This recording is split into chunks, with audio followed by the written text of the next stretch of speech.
Morning, everybody. Welcome back to another exciting, eventful, educational video from Scrapyard Rescue.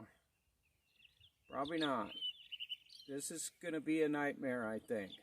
As you can see here behind me,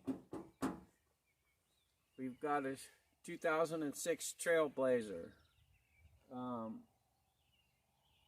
Which blew a head gasket. Hopefully that's all that's wrong with it, and it didn't crack the block. But anyways, that's what we're going to do today. Well, probably for a while. We're going to see if we can get this engine fixed in this car. I don't know how it's going to go because I don't have any idea how bad the damage is. All I know is the water all ran into the oil pan, so, you know, that ain't good. So we're going to go ahead and just start working on this today and see if we can get it at least taken apart and see what's wrong. So hang on, because we're going to get going here as soon as I can get the 3-4 gallons of water and goo out of the oil pan. I'm going to start tearing stuff apart. So we will just continue on and hope for the best.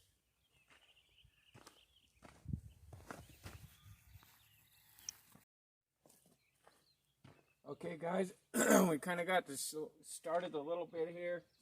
I got the battery out. That took like 15 minutes to get that thing out of there. I'm making a list. I gotta do this in order so I don't get just completely overwhelmed here pulling this thing apart. I gotta be perfectly honest with you.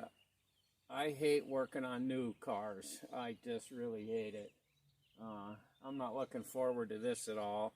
And then the worst thing is I'm probably going to get all the way down in there and find out that a block's cracked or something like that. And it's all going to be for nothing. But I'm hoping for the best. That maybe I just got to put a new head gasket on it and get it back together. So I got the battery out. I can check that off. I've got the oil. I've got the oil in the water draining out of the oil pan. That's been 15-20 minutes now, and it's still running out. So as soon as that gets drained out and I can get the pan out, I'm going to go ahead and just roll it back down off of the ramps here, so I can get up in here and start tearing stuff apart. And I gotta remove the radiator and the shroud first and get all that out so I can get the serpentine belt off. Gotta get this airbox stuff all out of here. Get that out of the way. Then I gotta get over here and start taking all this electrical stuff off. I just took about a half a dozen or so pictures under the hood there so I can remember where stuff goes back when I'm trying to put the stuff back together. So hopefully it won't take, it's supposed to get up to close to 70 degrees here today. You can see with the way I'm dressed, it's cold this morning still, but you know, unfortunately we're in that time of year again where it's cold. I watched some YouTube videos on pulling these engines apart yesterday, and I guess if you don't care about any of the stuff, it's easy to take out, but I got to make sure, you know, I can put it all back together again. I can't just hacksaw stuff and cut it out of the way to get at it. So, but anyways, we will we'll keep going with this, and I'm going to get up there right now and see if I can get that fan shroud off, get the get in there, get the fan off, get that out of the way, and just keep going a little bit at a time until we get down there. From what I understand, is getting the head bolts off are it's not easy. It sounds like they're under some kind of I don't know, tension, something, I don't know. Watched one video where the guy said you got to be really careful when you snap them loose because they come flying out of there. So I'm not sure what that's all about, but I guess we'll figure that out when we get there. So just hang on. I'm going to just start taking stuff off, checking off my list and adding to the list as I find stuff I got to get out of there. And hopefully we can get it at least torn apart today, and I can find out if I'm going to keep going or just, you know, get rid of the vehicle. I don't want to do that because it's the only four-wheel drive vehicle we got up here, and we need a four-wheel drive vehicle.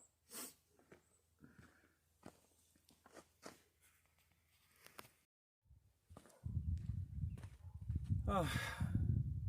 Okay, guys, we got some updates on the car, on what's going on, and I thought I better kind of go back and sort of give you sort of the backstory on what's going on with this vehicle. A couple days ago, last Wednesday, my wife took the car. She was going to go over to her daughter's house and granddaughter's house in eastern Washington. So she took off on a road trip. She got up about 150 miles from here and stopped at a McDonald's to get some coffee. Came back out and she noticed water was dripping down out from under the car. So she got worried about that, didn't know what the water was coming from. So she checked the water in the radiator, thinking that there was a problem, you know, that the car was overheating, you know, something was wrong. So she got the car from McDonald's over to a Safeway store, got it parked in the parking lot there. She had called me. I told her, okay, you got to go out and get some water, check to see what's going on. You know, you got to see if there's water in the radiator. She went out there. She had somebody helping her that was going to help her look at it, and they determined that there wasn't any water in the radiator. So she went in, bought a bunch of water, came back out, and they're pouring the water in the radiator. So after they put in 4 gallons of water, they realized that it wasn't filling up the radiator. And then I was like, okay, she was on the phone to me, and I'm like, okay, stop, there's something wrong. Pull the dipstick out of the car. So she pulls the dipstick out, and it's all chocolate milk. So I go, how high up does it read on the dipstick? And it was like 6 inches up the dipstick. So I was like, okay, just stop. You know, that either the engine block cracked, head gasket blew, something happened. All the water's just running down into the engine. So anyways, I jump in the car, drive the 150 miles up there to get her. We were going to get a trailer, tow the car back home. Couldn't get a U-Haul trailer anywhere in the whole area up there at all. The only place that had car hauling trailers was back here at the one in Klamath Falls. So we drive all the way back home. Next morning, get up, go get a trailer from Klamath Falls, drive all the way back up to the Washington state border, load the car up, continued to go over to eastern Washington to go over to what she was going over there in the first place. I figured as long as we were that far, we might as well just go the rest of the way and then come back. So we did that. So then we stayed overnight and got up on Saturday morning and did the 8-hour journey back here this morning I got out and was all prepared to start ripping the engine apart, see what was going on with it. I got the battery out, I got the air box all taken apart. I was in there, I was going to take the fan shroud, get the fan off, get the radiator out, all that stuff. So I started taking this stuff off the radiator, and I take the radiator cap off, and I notice the radiator's full of water. Antifreeze, it's all in there. I'm like, okay, what's going on here? So I got her out here, and I said, what? When they were putting water in the radiator, where were they putting it? What was going on there? And she points, they were putting it in here. The oil filler cap. Poured 4 gallons of water down the oil filler cap into the bottom of the engine. So, good thing and bad thing. Bad thing, that was bad. Good thing, it didn't wreck anything. We didn't drive the vehicle, we towed it. So this morning it's been about 5 hours since I started this video, and it's finally drained all the crud out of the oil thing. So what I'm going to do now is I just came back with the 100-mile round trip to the parts store. I got 2 gallons of oil, 2 oil filters, some Marvel Mystery Oil, and this motor flush. So what I'm going to do is I'm going to I put a new filter on, put the drain plug back in, I'm going to put this quart of motor flush in, I'm going to pour a couple quarts of oil in there, and then I'm going to crank it up, let it run, you know, for a few minutes, get the oil pressure up. I'll kind of do that sort of 2 or 3 times maybe, try to get everything flushed back down into the oil pan, and then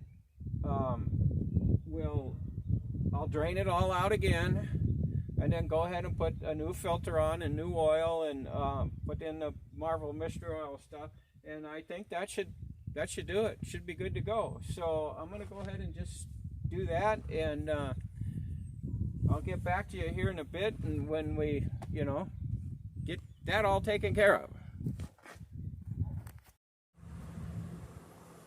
Well, okay guys, we got it all done. We flushed the engine, ran a couple quarts of new oil through it, some engine flush, a new filter, drain that back out, let it drip out for an hour or so. I just put in new fresh oil, a new filter again, so we'll see how that goes. I'm probably going to have to change the oil again, you know, real soon. I'm not going to go 2,000-3,000 miles. I'll run it a couple hundred, maybe 500 miles. I'll keep an eye on it, and then we'll drain it all out again and make sure all that, you know, shit's out of there. So anyways, with that, I think that's just the end of this video. It turned out that, you know, it wasn't a major project. It was, you know, it was just lucky. Worked out good. I'm pretty happy I didn't have to tear the motor apart, all that kind of stuff. Everything's back to normal, and so with that, I will let's end the video here, and I would appreciate it if you'd hit that subscribe button, thumbs up, you know, all that kind of stuff, and let's just go with that, and I'll just see you on the next video, guys. Thanks for watching.